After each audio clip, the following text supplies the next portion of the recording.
दोस्तों, आपने आज तक मॉर्निंग रूटीन या मॉर्निंग हैबिट से रिलेटेड बहुत सी वीडियोस देखी होंगी जो कभी आपके लिए काम करती हैं और कभी नहीं। लेकिन ये वीडियो उन सभी वीडियोस से बहुत ज्यादा अलग होने वाली है, क्योंकि इस वीडियो में हम आपको आपके लिए एक साइंटिफिकली और प्रैक्टिकली प्रूवन ऐसा मॉर्निंग रूटीन और ऐसी कुछ मॉर्निंग हैबिट्स बताने जा रहे हैं बिल्कुल डीप डिटेल में, जो आपके लिए बायोलॉजिकली और न्यूरोलॉजिकली एकदम सही होंगे और जिसमें आपकी हेल्प कर सकते हैं एंड्रयू हुबरमन। दोस्तों, एंड्रयू हुबरमन वर्ल्ड के फेमस न्यूरोलॉजिस्ट है, जो कि स्टैनफोर्ड स्कूल ऑफ मेडिसिन में न्यूरोबायोलॉजी और ऑफ्थेल्मोलॉजी के प्रोफेसर भी हैं। एंड्रयू हुबरमन ने अपनी पूरी लाइफ ह्यूमन ब्रेन और बॉडी के फंक्शंस को स्टडी करने में बिता दी है, जहां से उन्हें कई ऐसे साइंस बेस्ड टूल्स मिले हैं जिनका यूज करके दुनिया भर में कई लोगों ने अपनी लाइफ को बदला है और वर्ल्ड के कई फेमस और सक्सेसफुल लोग भी इनकी बातों और एडवाइस को फॉलो करते हैं। एंड्रयू हुबरमन ने ह्यूमन ब्रेन और बायोलॉजी पर कई सालों की रिसर्च करने के बाद अपने लिए एक ऐसा मॉर्निंग रूटीन बनाया है जिसे वो हर दिन फॉलो करते हैं, जो उनके फोकस को बढ़ाता है, उन्हें पूरा दिन एनर्जेटिक रखता है और स्लीप क्वालिटी को भी बढ़ाता है,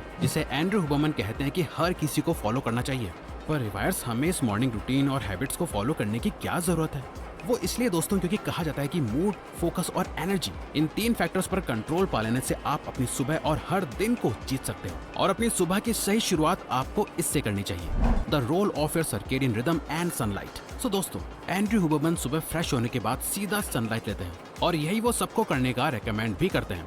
अच्छा, क्या आपने कभी नोटिस करा है कि जब भी आप किसी हिल स्टेशन या रूरल एरिया और गांव में जाते हो तो शाम होते होते आपको अपने आप सही समय पर नींद भी आने लगती है और आप सुबह जल्दी भी उठ जाते हो? इसके पीछे छुपा रीजन लोकेशन नहीं होती है, बल्कि आपकी नेचुरल सर्केडियन रिदम होती है, आपकी बॉडी की इंटरनल क्लॉक, जो कि 24 घंटे चलती रहती है, जिससे आपके ब्रेन को दिन और रात का अंदाजा होता है। इसीलिए हिल स्टेशंस में या रूरल इंडिया और गांव में लोग इसीलिए जल्दी उठ जाते हैं या जल्दी सो जाते हैं, क्योंकि वो दिन भर ज्यादातर टाइम सन के एक्सपोजर में रहते हैं। उनकी आंखें रात होते हुए देख पाती हैं। उनकी बॉडी की इंटरनल क्लॉक बाहर के टाइम के साथ एकदम सिंक्ड होती है। पर जो लोग ऐसी जगह रहते हैं जहाँ दिन कब हो रहा है और रात कब, उन्हें कुछ पता ही नहीं चलता, जैसे कि दिन भर रूम में रहना, अंधेरे में रहना, जो उनकी सर्केडियन रिदम को खराब करता है और उनकी स्लीप की प्रॉब्लम को बढ़ाता है। सो अपनी बॉडी और माइंड को ये याद दिलाने के लिए कि ये सुबह का टाइम है, आपको खुद को सनलाइट से एक्सपोज करना पड़ेगा। जब सूरज की रोशनी आपकी आंखों में जाती है, आपकी स्किन में गर्मी फील होती है, तो आपकी सर्केडियन रिदम अपने आप फिक्स हो जाती है। सनलाइट के एक्सपोजर में आपकी बॉडी में पेप्टाइड नाम का एक हार्मोन रिलीज होता है, जो आपकी बॉडी को वेकअप सिग्नल देता है और पूरी तरह जगा देता है। साथ ही आपके ब्रेन में मेलाटोनिन, जिससे आपको नींद आती है, उसे रिलीज करने के लिए 16 घंटे का एक टाइमर सेट कर देता है, ताकि रात को आपको सुकून की नींद आ पाए। क्योंकि जो लोग सोकर बहुत लेट उठते हैं या फिर जल्दी उठकर भी बेड पे लेटे रहते हैं, फोन चलाते रहते हैं, गलत हैबिट्स को परफॉर्म करते हैं और फिर दिन में 12-1 बजे के टाइम बाहर निकलते हैं, इस टाइम जब उनकी बॉडी पर धूप पड़ती है तो वो एक सर्केडियन डेड जोन में आ जाते हैं। जैसे कॉर्टिसोल पल्स की स्पाइक एकदम गलत टाइम पे आती है, जहां उनका टेम्परेचर, रिदम और अलर्टनेस शाम में शिफ्ट हो जाता है और उन्हें रात में सोने में प्रॉब्लम आती है, जो कि कई बार स्ट्रेस, डिप्रेशन और एंजाइटी का भी रीजन बनता है। इसीलिए सबसे पहले तो आपको सुबह जल्दी उठकर कम से कम 10-15 मिनट के लिए बाहर जाना है और सनलाइट से अपनी बॉडी को एक्सपोज करना है। अब इससे फर्क नहीं पड़ता कि आप कितनी जल्दी उठते हो, बस ये याद रखो कि जितना जल्दी उठोगे और सनलाइट का एक्सपोजर लोगे, उतना ज्यादा अच्छा है। अगर आप सुबह रेगुलर जल्दी उठते हो तो आपकी सर्केडियन रिदम टाइम के साथ एकदम सिंक्ड रहेगी। आपका focus, alertness, energy levels, productivity और मूड सब सही रहने लगेगा। The importance of hydration, से अधिकतर लोगों को सुबह उठते ही चाय या कॉफी पीने की आदत होती है, पर कॉफी या चाय पी के हम अपनी बॉडी में एडेनोसिन को ब्लॉक कर रहे होते हैं। एडेनोसिन एक न्यूरोट्रांसमीटर है जो हमारे एनर्जी लेवल्स को स्लीप के अकॉर्डिंग रेगुलेट करता है। हम जितना ज्यादा जागते हैं, ये हमारी बॉडी में उतना ज्यादा रिलीज होता है। अब जितना ज्यादा जगोगे, एडेनोसिन आपको उतना ज्यादा थका हुआ फील कराएगा और आपको नींद आएगी। साथ ही जब हम सोते हैं तो ये बॉडी से निकलने लगता है। जब आप सुबह सोकर उठते हो पर फिर भी थका हुआ फील करते हो, इसका मतलब आपकी बॉडी में से एडेनोसिन अभी पूरी तरह निकला नहीं है, जो कुछ ही देर में अपने आप निकल जाएगा।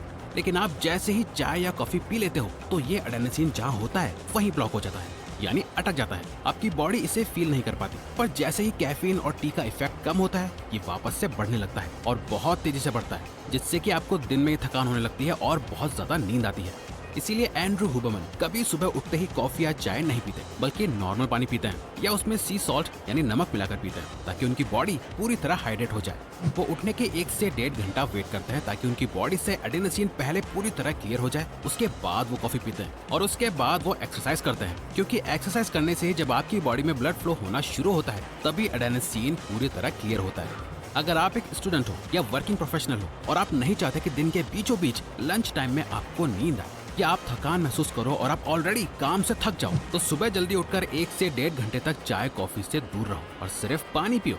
उसके बाद जाके एक्सरसाइज करोगे तो दिन में भी आपके एनर्जी लेवल्स मेंटेन रहेंगे। आप नॉर्मल पुशअप्स, स्क्वाट्स और लाइट वर्कआउट भी कर सकते हो चाहो तो। नाउ नेक्स्ट चीज जो आपको पूरी तरह जागने में हेल्प करेगी वो है मिरेकल ऑफ कोल्ड शावर।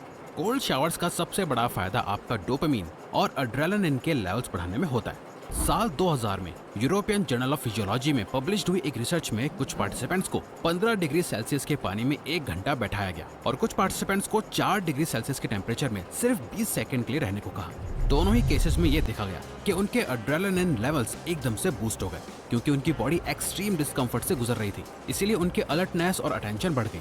साथ ही कोल्ड शावर लेने के बाद ही ये देखा गया कि उनके डोपामिन लेवल्स में भी बहुत हाई जंप आया, क्योंकि जब भी आप अपनी बॉडी और माइंड को किसी स्ट्रेसफुल सिचुएशन में डालते हो, उससे निकलने के बाद आपको बहुत अच्छा फील होता है। एक सेंस ऑफ अचीवमेंट फील होती है जो हेल्दी डोपामिन को रिलीज करता है और आपको पूरे दिन के लिए मोटिवेटेड रखता है। वो इसीलिए क्योंकि आप जब भी सोकर उठते हो उससे 2 घंटे पहले आपकी बॉडी का टेम्परेचर सबसे कम होता है और फिर वो धीरे धीरे अपने आप बढ़ने लगता है और जैसे वो एक लिमिट तक आ जाता है, आप कितनी भी गहरी नींद में हो आप जाग जाओगे और ये टेम्परेचर बढ़ता ही जाता है। दिन में लगभग 1-2 बजे के वक्त या इन जनरल दिन के वक्त आपका बॉडी टेम्परेचर सबसे ज्यादा होता है, जहां आपके सारे बॉडी फंक्शंस अपनी मैक्सिमम कैपेसिटी पे काम कर रहे होते हैं। इसके बाद धीरे धीरे आपका बॉडी टेम्परेचर 1 से 3 डिग्री कम होने लगता है और आपको नींद आनी शुरू हो जाती है। तो सुबह पूरी तरह जागने के लिए हमारा बॉडी टेम्परेचर ज्यादा होना चाहिए और रात को सोने के लिए बॉडी टेम्परेचर कम होना चाहिए। और यहाँ कोल्ड शावर्स यानी ठंडे पानी से नहाना आपके बहुत काम आता है, क्योंकि जब आप अपनी बॉडी के सरफेस को कोल्ड टेम्परेचर में एक्सपोज करते हो तो आपकी बॉडी डिफेंस मैकेनिज्म में आके आपके कोर बॉडी टेम्परेचर को बढ़ा देती है। 90 minutes of deep focus session. Next, at last Andrew Huberman breakfast करने से पहले एक 90 मिनट्स का डीप फोकस सेशन करते हैं, जहां वो उस काम को करते हैं जहां बहुत ज्यादा फोकस की जरूरत होती है और सुबह उठने के बाद इस टाइम तक उन्होंने अपने फोन को एक बार भी यूज नहीं करा होता। इस पूरे 90 मिनट्स के सेशन में वो किसी काम को फिनिश करने की कोशिश नहीं कर रहे होते, बस वो अपने माइंड को एक वर्क मोड स्टेट में डाल रहे होते हैं ताकि उनका ब्रेन पूरे दिन के लिए रेडी हो जाए। इसी तरह आप भी अपने आप को एक डीप फोकस्ड स्टेट में डालो तो आप अपना मोस्ट इम्पोर्टेंट काम कर सकते हो, कोई बुक पढ़ सकते हो, मतलब कुछ भी ऐसा टास्क जो आपका सबसे ज्यादा फोकस और एनर्जी डिमांड करता है। इवन एंड्रू हुबरमैन सजेस्ट करते हैं कि आपको दिन भर में भी लीनियर फेज में वर्क या स्टडी को करना चाहिए, जहां आप 90 मिनट्स डीप फोकस के वर्क या स्टडी करते हो, फिर 20 मिनट्स का रेस्ट, फिर से 90 मिनट्स का डीप फोकस, देन 20 मिनट्स का रेस्ट एंड सो ऑन, बिना एग्जॉस्टेड या थका हुआ फील करें। उसके बाद आप ब्रेकफास्ट करके अपने दिन के लिए रेडी हो जाओ। तो